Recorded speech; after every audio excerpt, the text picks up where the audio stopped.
Okay, let's drift off to sleep.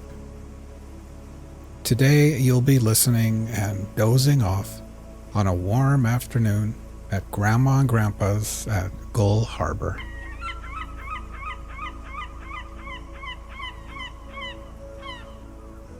Imagine for a second that you are lying down on a warm futon mattress at one end of a screened-in porch. The porch faces the harbor, the bay, and the ocean on the horizon.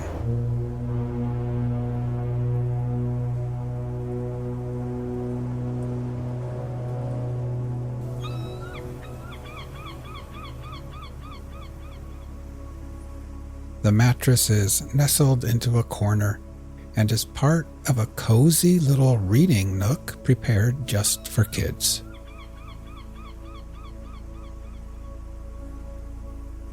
There is a little bookshelf there full of comics, magazines, crosswords, and children's books.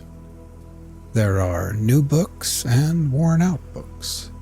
The Hardy Boys, Nancy Drew, books about dinosaurs and horses and sea life, and all kinds of stories about kids getting into summer adventures together.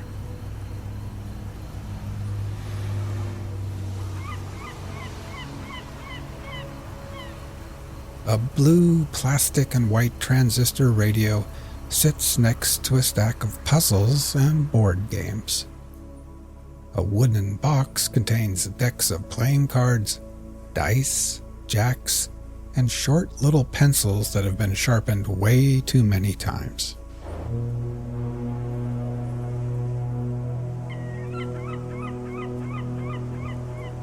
Now, while imagining laying here, let's get nice and relaxed.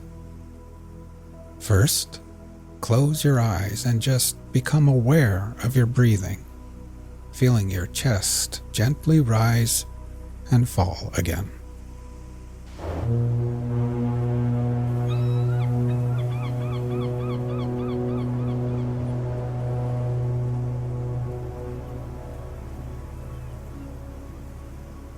Next, we will try taking a few deeper breaths. First, filling your lungs with air, then holding it in for 2 or 3 seconds before gently exhaling and letting it all go. Ready? Breathe in deeply, hold for 3, 2, 1, and then exhale.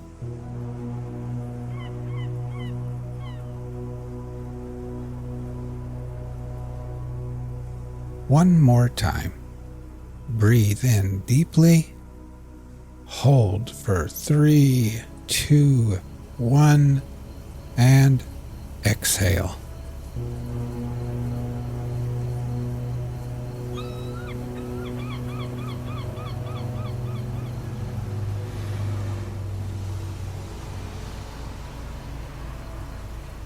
And try thinking to yourself, as I lay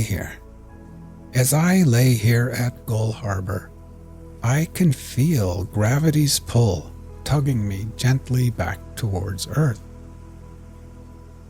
With every exhale, I can feel my feet, my ankles, calves, knees, and my legs becoming heavier and more relaxed.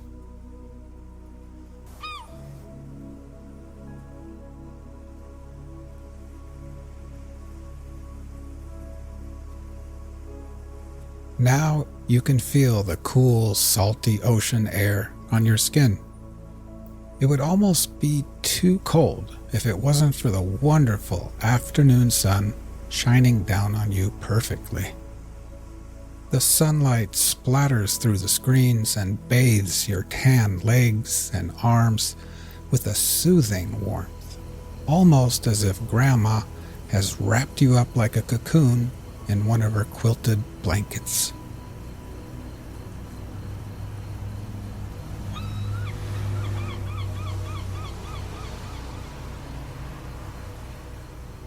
Inside the house, the TV is on, and you can hear Grandma and Grandpa moving around after lunch.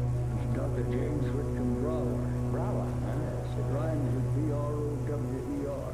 Why do you have that G-H in there? To make it difficult for quizmasters? Yes. Is that what You know that they too will soon be taking their afternoon nap in their rooms.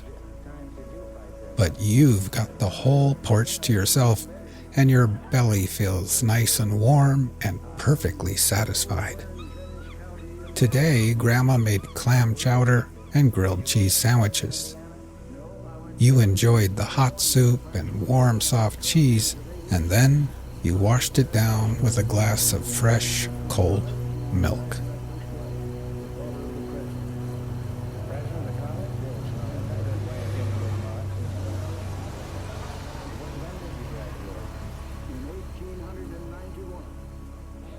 Now, try taking a few more deep breaths.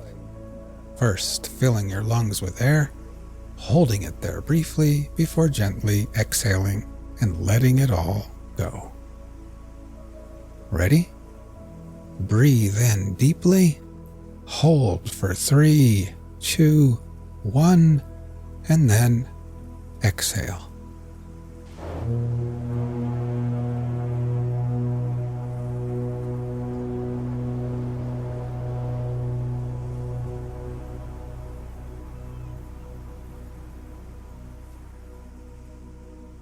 Try continuing on your own, and while doing this, try thinking to yourself, as I lay here, I can feel my body becoming heavier in the cool air and warm sunshine. With each exhale, I can feel my hands and arms and my torso becoming heavier and heavier and more relaxed.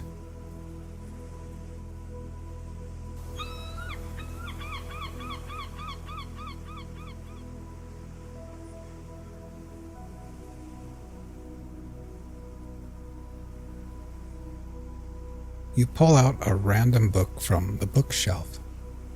This one is called Summer Friends, and on the cover is a picture of a little girl in a red dress with white polka dots.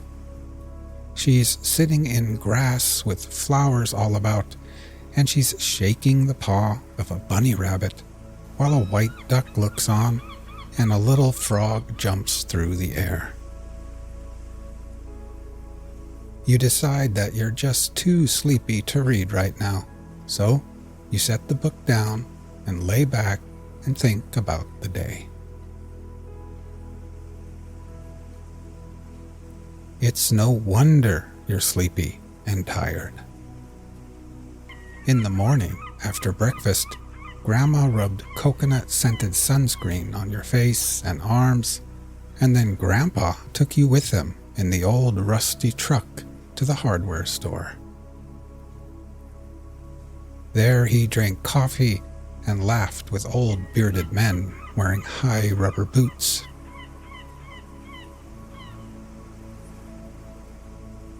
Then you went with him to the docks at the harbor, where he showed you the best place to buy fresh clams, crab, and fish.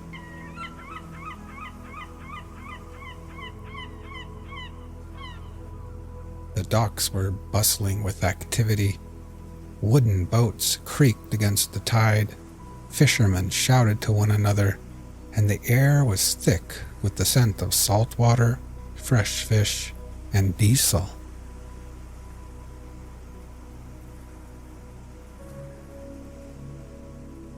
As you continue to breathe deeply and then exhale, try thinking to yourself, as I lay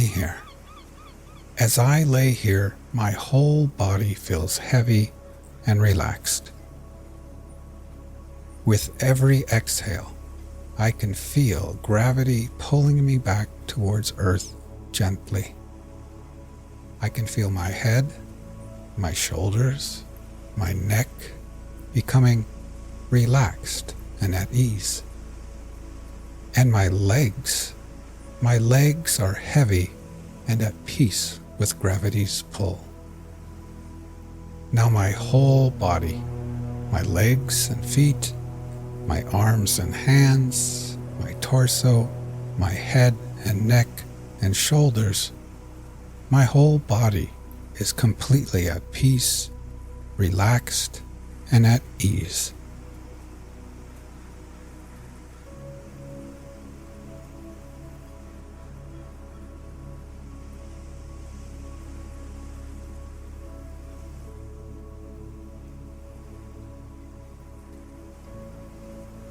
In the late morning, after coming back to the house with Grandpa, you had borrowed his binoculars and walked up Whalebone Hill, where you could see everything far and wide. The little town of Gull Harbor, the fishing boats and ships at sea, the car ferry full of tourists headed to the islands, the seagulls, and kids riding bikes and scooters along the streets below. Then, up on Whalebone Hill, you had finally flown your brand new kite, a beautiful purple kite with a long white tail. It climbed higher and higher and higher through the coastal winds, tugging on your tired arms like a heavy fish on the end of the line.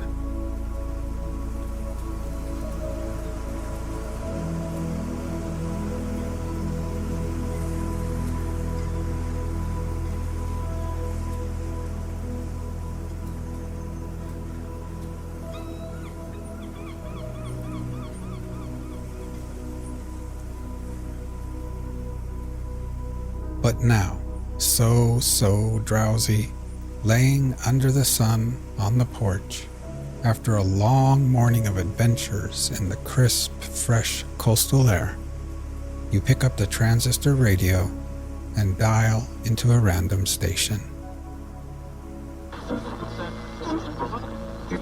Walden by Henry David Thoreau. Sounds. But while we are confined to books, those And most then select and classic, you set the radio down, lay back, and close your eyes. Dialects and provincial, we are in danger of forgetting the language which all things and events speak without metaphor, which alone is copious and standard. Much is published, but little printed. The rays which stream through the shutter will be no longer remembered when the shutter is wholly removed. No method nor discipline can supersede the necessity of being forever on the alert. What is a course of history or philosophy or poetry, no matter how well selected or the best society or the most admirable routine of life, compared with the discipline of looking always at what is to be seen? Will you be a reader, a student merely, or a seer? Read your fate, see what is before you, and walk on into futurity. I did not read books the first summer. I hoed beans. Nay, I often did better than this. There were times when I could not afford to sacrifice the bloom of the present moment to any work, whether of the head or hands. I love a broad margin to my life.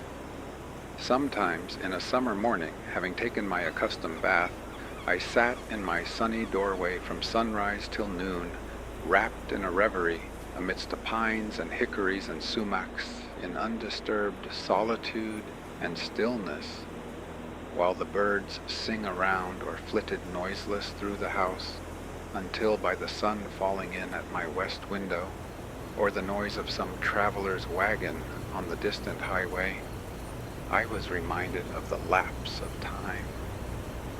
I grew in those seasons like corn in the night, and they were far better than any work of the hands would have been. They were not time subtracted from my life, but so much over and above my usual allowance. I realized what the Orientals mean by contemplation and the forsaking of works. For the most part, I minded not how the hours went. The day advanced as if to light some work of mine. It was morning, and lo, now it is evening, and nothing memorable is accomplished. Instead of singing like the birds, I silently smiled at my incessant good fortune. As the sparrow had its trill, sitting on the hickory before my door, so had I my chuckle or suppressed warble, which he might hear out of my nest. My days were not days of the week, bearing the stamp of any heathen deity, nor were they minced into hours and fretted by the ticking of a clock. For I lived like the Puri Indians, of whom it is said that for yesterday, today, and tomorrow they have only one word, and they express the variety of meaning by pointing backward for yesterday, forward for tomorrow, and overhead for the passing day. This was sheer idleness to my fellow townsmen, no doubt, but if the birds and flowers had tried me by their standard, I should not have been found wanting. A man must find his occasions in himself, it is true. The natural day is very calm, and will hardly reprove his indolence. I had this advantage, at least in my mode of life, over those who were obliged to look abroad for amusement to society and the theater, that my life itself was become my amusement and never ceased to be novel. It was a drama of many scenes and without an end. If we were always indeed getting our living and regulating our lives according to the last and best mode we had learned, we should never be troubled with ennui. Follow your genius closely enough, and it will not fail to show you a fresh prospect every hour.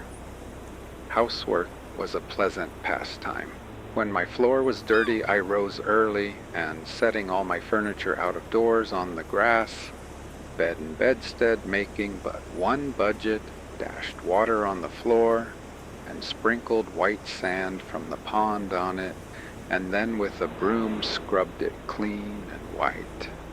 And by the time the villagers had broken their fast, the morning sun had dried my house sufficiently to allow me to move in again, and my meditations were almost uninterrupted.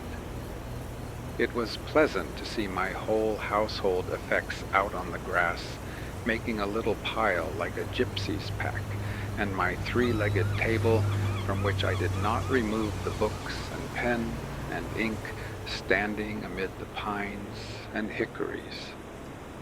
They seemed glad to get out themselves, and as if unwilling to be brought in. I was sometimes tempted to stretch an awning over them and take my seat there. It was worth the while to see the sun shine on these things and hear the free wind blow on them. So much more interesting most familiar objects look out of doors than in the house. A bird sits on the next bough, life everlasting grows under the table, and blackberry vines run round its legs.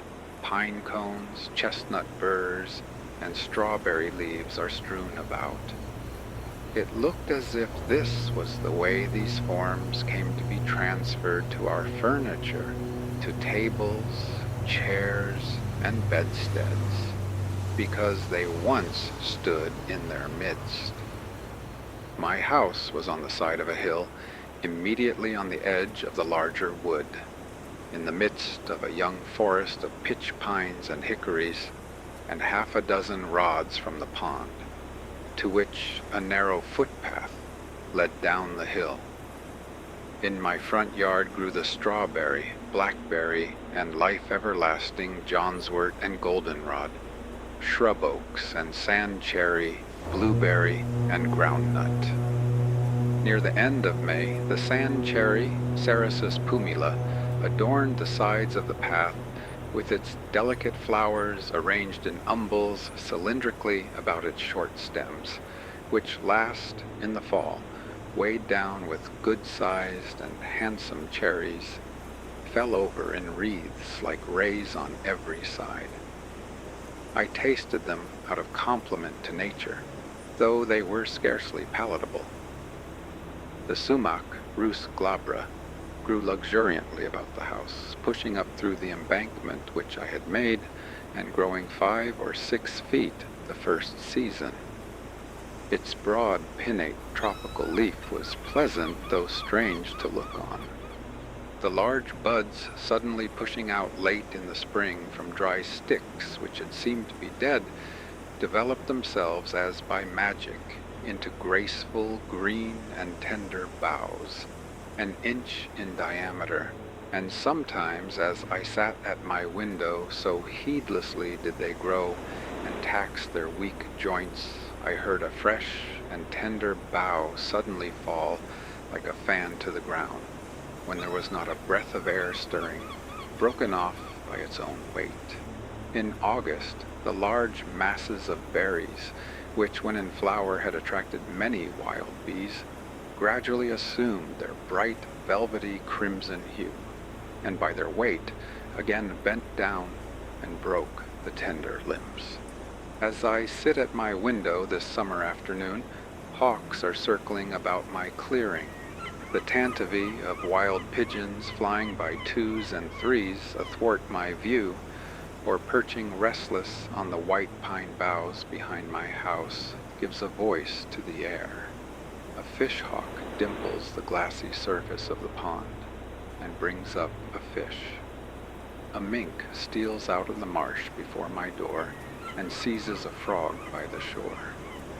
The sedge is bending under the weight of the reed birds flitting hither and thither, and for the last half hour I have heard the rattle of railroad cars, now dying away, and then reviving like the beat of a partridge, conveying travelers from Boston to the country. For I did not live so out of the world as that boy who, as I hear, was put out to a farmer in the east part of the town, but ere long ran away and came home again quite down at the heel and homesick. He had never seen such a dull and out-of-the-way place. The folks were all gone off. Why, you couldn't even hear the whistle. I doubt if there is such a place in Massachusetts now. In truth, our village has become a butt for one of those fleet railroad shafts and ore. Our peaceful plain, its soothing sound is Concord. The Fitchburg Railroad touches the pond about 100 rods south of where I dwell. I usually go to the village along its causeway and am, as it were, related to society by this link. The men on the freight trains who go over the whole length of the road bow to me as to an old acquaintance. They pass me so often, and apparently they take me for an employee, and so I am. I too would fain be a track repairer somewhere in the orbit of the earth. The whistle of the locomotive penetrates my woods summer and winter, sounding like the scream of a hawk sailing over some farmer's yard, informing me that many restless city merchants are arriving within the circle of the town, or adventurous country traders from the other side. As they come under one horizon, they shout their warning to get off the track to the other, heard sometimes through the circles of 2 towns. Here come your groceries, country, your rations, countrymen, nor is there any man so independent on his farm that he can say them nay. And here's your pay for them, screams the countryman's whistle. Timber like long battering rams going 20 miles an hour against the city's walls, and chairs enough to seat all the weary and heavy laden that dwell within them. With such huge and lumbering civility, the country hands a chair to the city. All the Indian huckleberry hills are stripped. All the cranberry meadows are raked into the city. Up comes the cotton. Down goes the woven cloth. Up comes the silk. Down goes the woolen. Up come the books, but down goes the wit that writes them. When I meet the engine with its train of cars moving off with planetary motion, or rather like a comet, for the beholder knows not if with that velocity and with that direction it will ever revisit this system, since its orbit does not look like a returning curve, with its steam cloud like a banner streaming behind in golden and silver wreaths, like many a downy cloud which I have seen high in the heavens, unfolding its masses to the light, as if this traveling demigod, this cloud compeller, would ere long take the sunset sky for the livery of his train. When I hear the iron horse make the hills echo with his snort like thunder, shaking the earth with his feet, and breathing fire and smoke from his nostrils, what kind of winged horse or fiery dragon they will put into the new mythology, I don't know.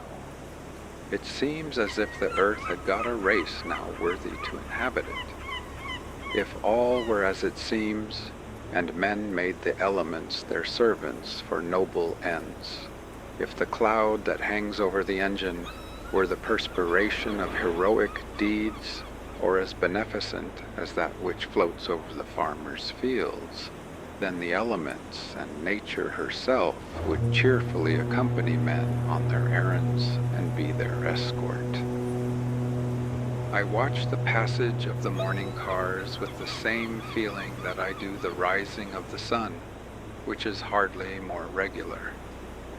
Their train of clouds stretching far behind and rising higher and higher, going to heaven while the cars are going to Boston, conceals the sun for a minute and casts my distant field into the shade, a celestial train beside which the petty train of cars which hugs the earth is but the barb of the spear.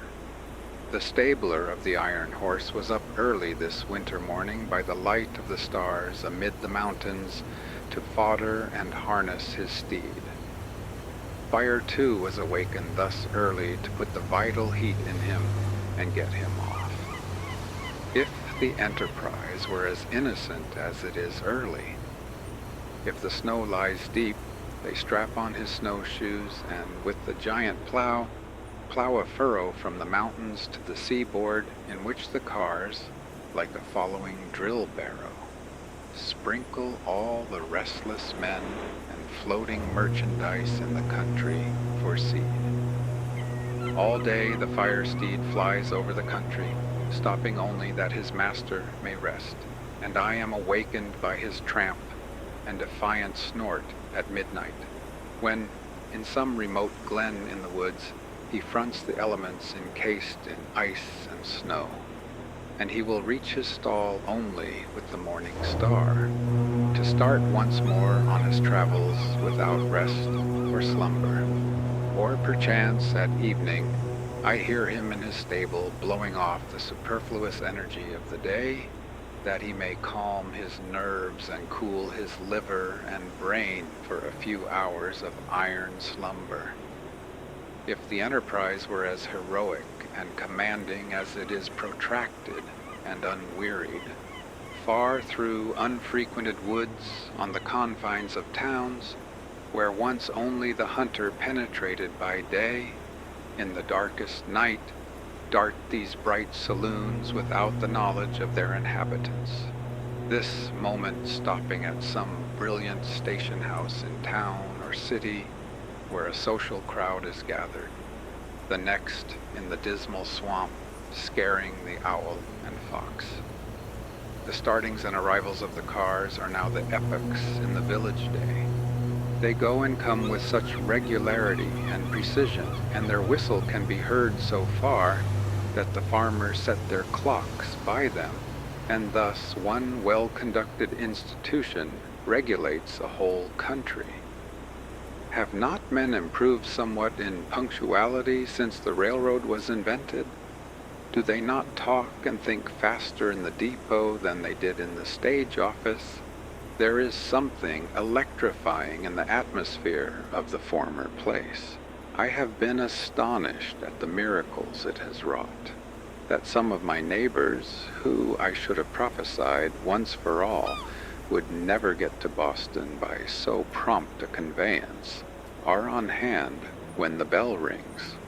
To do things railroad fashion is now the byword, and it is worth the while to be warned so often and so sincerely by any power to get off its track.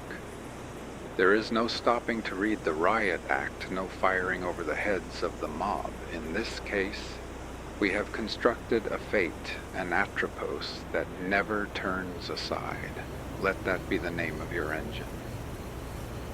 Men are advertised that at a certain hour and minute these bolts will be shot toward particular points of the compass, yet it interferes with no man's business, and the children go to school on the other track.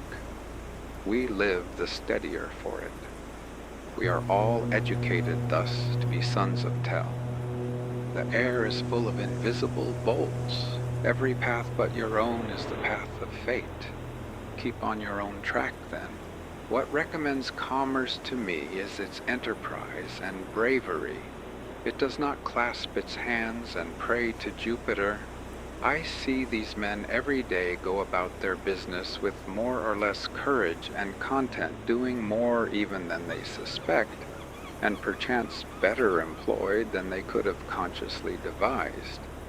I am less affected by their heroism who stood up for half an hour in the front line at Buena Vista than by the steady and cheerful valor of the men who inhabit the snowplow for their winter quarters, who have not merely the 3 o'clock in the morning courage, which Bonaparte thought was the rarest, but whose courage does not go to rest so early, who go to sleep only when the storm sleeps, or the sinews of their iron steed are frozen.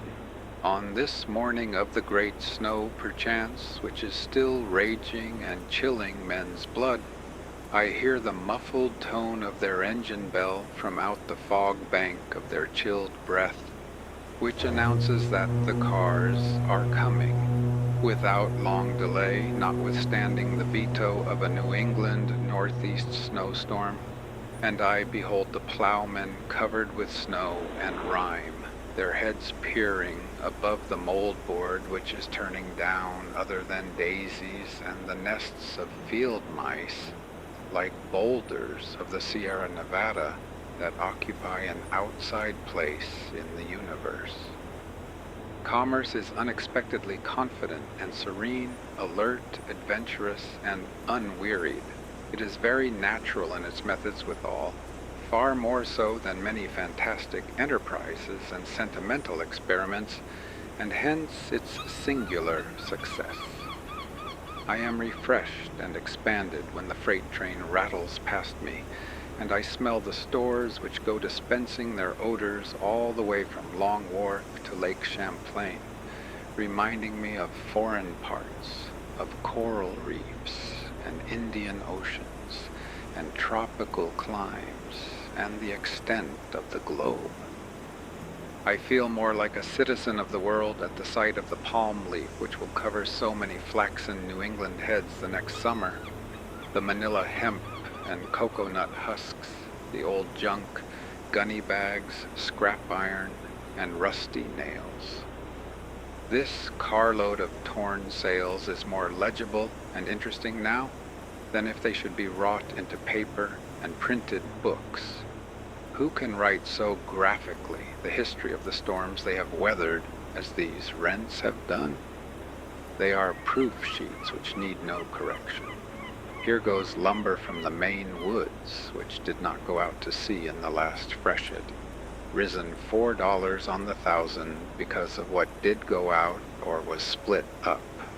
Pine, spruce, cedar, first, second, third, and fourth qualities, so lately all of one quality, to wave over the bear and moose and caribou.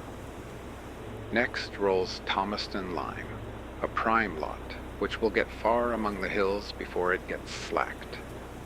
These rags in bales of all hues and qualities, the lowest condition, to which cotton and linen descend, the final result of dress, of patterns which are now no longer cried up, unless it be in Milwaukee, as those splendid articles, English, French, or American prints, ginghams, muslins, and gathered from all quarters both of fashion and poverty, going to become paper of one color or a few shades only, on which forsooth will be written tales of real life, high and low, and founded on fact. This closed car smells of salt fish, the strong New England and commercial scent reminding me of the Grand Banks and the fisheries.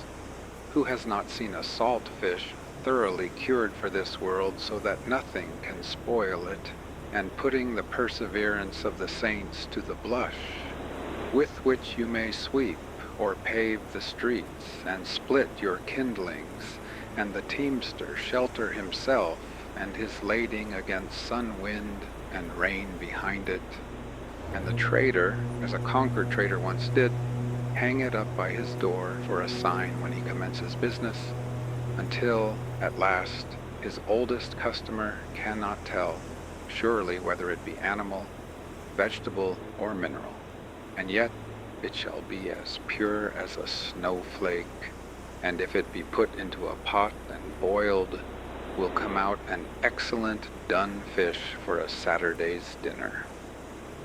Next, Spanish hides with the tails still preserving their twist and the angle of elevation they had when the oxen that wore them were careering over the pampas of the Spanish Main.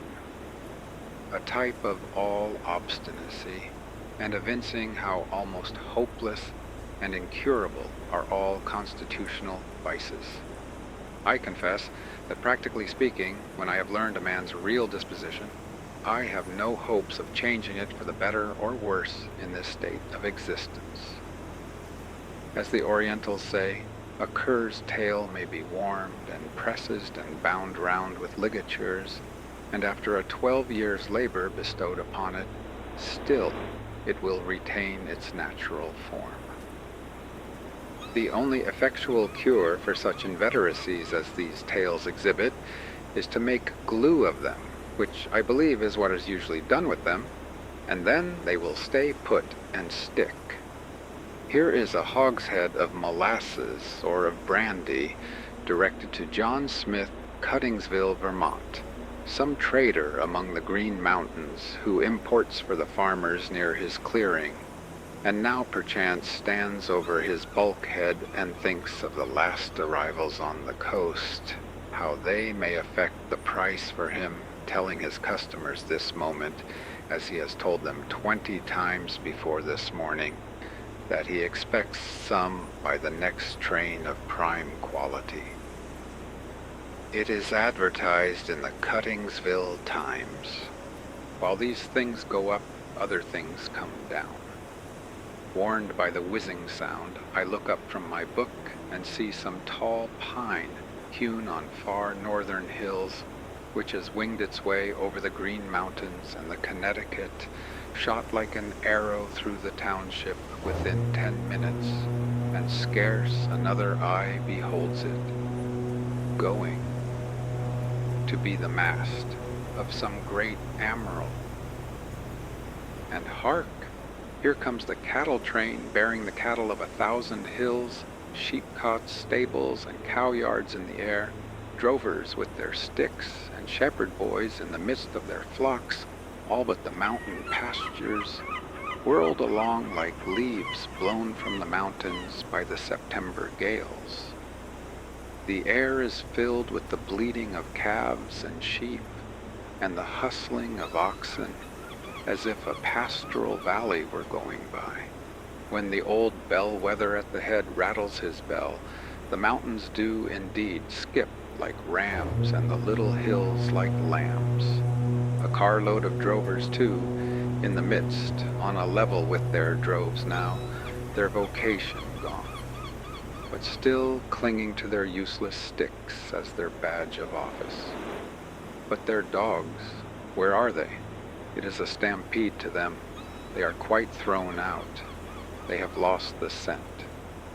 Methinks I hear them barking behind the Peterborough hills, or panting up the western slope of the Green Mountains. They will not be in at the death. Their vocation, too, is gone. Their fidelity and sagacity are below par now. They will slink back to their kennels in disgrace, or perchance run wild and strike a league with the wolf and the fox. So is your pastoral life whirled past and away. But the bell rings, and I must get off the track and let the cars go by. What's the railroad to me? I never go to see where it ends. It fills a few hollows and makes banks for the swallows. It sets the sand a-blowing and the blackberries a-growing. But I cross it like a cart path in the woods.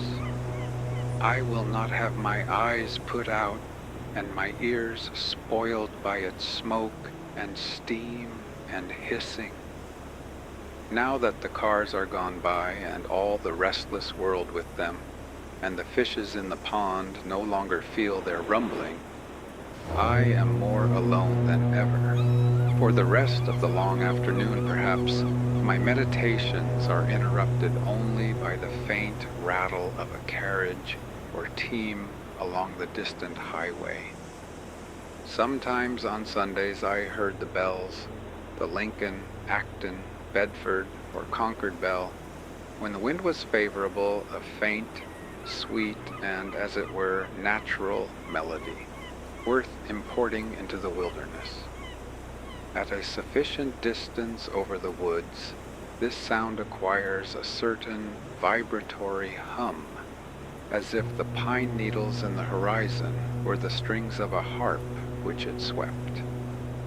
All sound heard at the greatest possible distance produces one and the same effect, a vibration of the universal lyre, just as the intervening atmosphere makes a distant ridge of earth interesting to our eyes by the azure tint it imparts to it. There came to me in this case a melody which the air had strained, and which had conversed with every leaf and needle of the wood, that portion of the sound which the elements had taken up and modulated and echoed from vale to vale.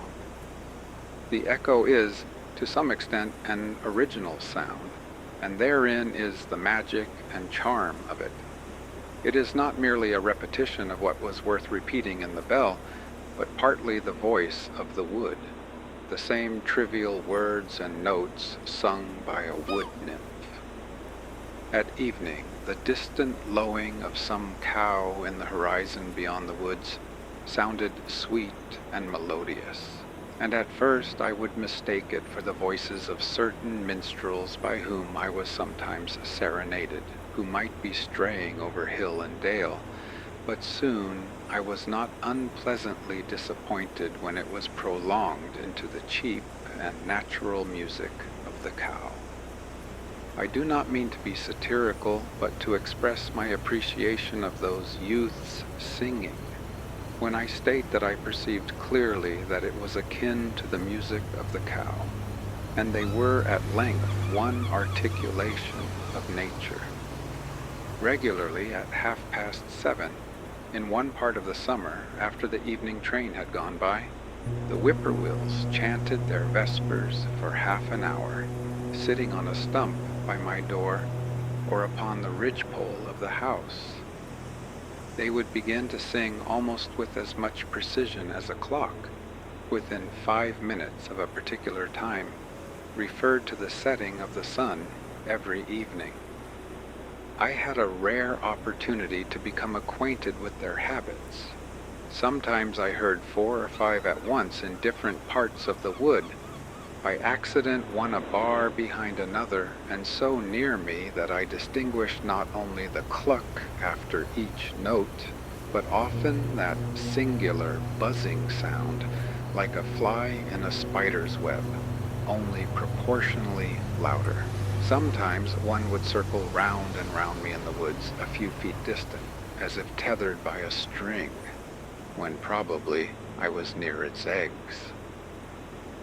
They sang at intervals throughout the night, and were again as musical as ever just before and about dawn.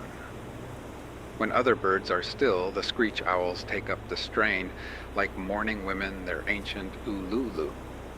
Their dismal scream is truly Ben Jonsonian, wise midnight hags. It is no honest and blunt to-wit to-who of the poets, but without jesting, a most solemn graveyard ditty, the mutual consolations of suicide lovers remembering the pangs and the delights of supernal love in the infernal groves.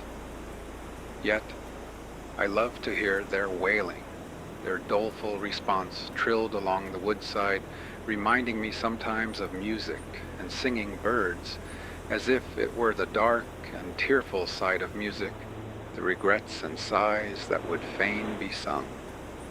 They are the spirits, the low spirits and melancholy forebodings of fallen souls that once in human shape night-walked the earth and did the deeds of darkness, now expiating their sins with their wailing hymns or threnodies in the scenery of their transgressions.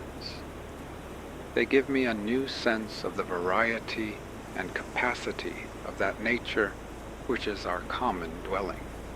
Oh, that I never had been born, sighs one, on this side of the pond, and circles with the restlessness of despair to some new perch on the gray oaks. Then, that I never had been born, echoes another on the farther side, with tremulous sincerity, and born comes faintly from far in the Lincoln woods. I was also serenaded by a hooting owl. Near at hand you could fancy it the most melancholy sound in nature, as if she meant by this to stereotype and make permanent in her choir the dying moans of a human being. Some poor, weak relic of mortality who has left hope behind and howls like an animal, yet with human sobs, on entering the dark valley, made more awful by a certain gurgling melodiousness. I find myself beginning with the letters GL when I try to imitate it, expressive of a mind which has reached the gelatinous, mildewy stage in the mortification of all healthy and courageous thought. It reminded me of ghouls and idiots and insane howlings, but now one answers from far woods in a strain made really melodious by distance. Who, hoorer, who.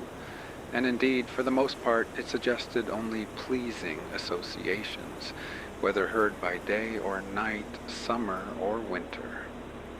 I rejoice that there are owls. Let them do the idiotic and maniacal hooting for men.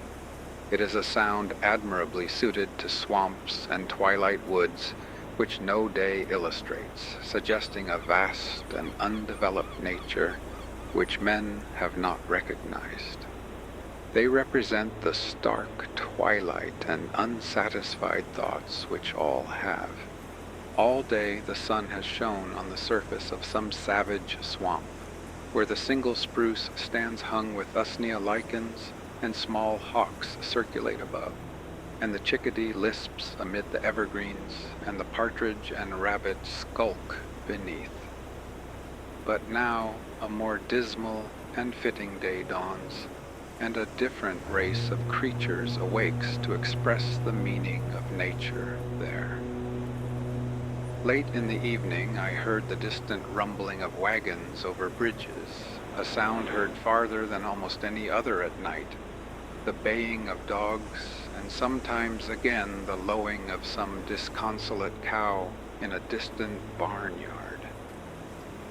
In the meanwhile all the shore rang with the trump of bullfrogs, the sturdy spirits of ancient wine-bibbers and wassailers, still unrepentant, trying to sing a catch in their Stygian lake, if the Walden nymphs will pardon the comparison, for though there are almost no weeds, there are frogs there, who would fain keep up the hilarious rules of their old festal tables, though their voices have waxed hoarse and solemnly grave, mocking at mirth, and the wine has lost its flavor and become only liquor to distend their paunches, and sweet intoxication never comes to drown the memory of the past, but mere saturation and waterloggedness and distension. The most aldermanic, with his chin upon a heart leaf, which serves for a napkin to his drooling chaps, under this northern shore quaffs a deep draught of the once scorned water, and passes round the cup with the ejaculation, "Trunk, trunk, trunk," and straightway comes over the water from some distant cove the same password repeated, where the next in seniority and girth has gulped down to his mark. And when this observance has made the circuit of the shores, then ejaculates the master of ceremonies with satisfaction, "Trr-unk," and each in his turn repeats the same down to the least distended, leakiest, and flabbiest paunched, that there be no mistake. And then the bowl goes round again and again, until the sun disperses the morning mist, and only the patriarch is not under the pond, but vainly bellowing "trunk" from time to time, and pausing for a reply. I am not sure that I ever heard the sound of cock crowing from my clearing, and I thought that it might be worth the while to keep a cockerel for his music merely, as a singing bird. The note of this once wild Indian pheasant is certainly the most remarkable of any birds, and if they could be naturalized without being domesticated, it would soon become the most famous sound in our woods, surpassing the clangor of the goose and the hooting of the owl. And then, imagine the cackling of the hens to fill the pauses when their lord's clarions rested. No wonder that man added this bird to his tame stock, to say nothing of the eggs and drumsticks, to walk in a winter morning in a wood where these birds abounded, their native woods, and hear the wild cockerels crow on the trees, clear and shrill for miles over the resounding earth, drowning the feebler notes of other birds. Think of it. It would put nations on the alert. Who would not be early to rise, and rise earlier and earlier every successive day of his life, till he became unspeakably healthy, wealthy, and wise? This foreign bird's note is celebrated by the poets of all countries, along with the notes of their native songsters. All climates agree with brave Chanticleer.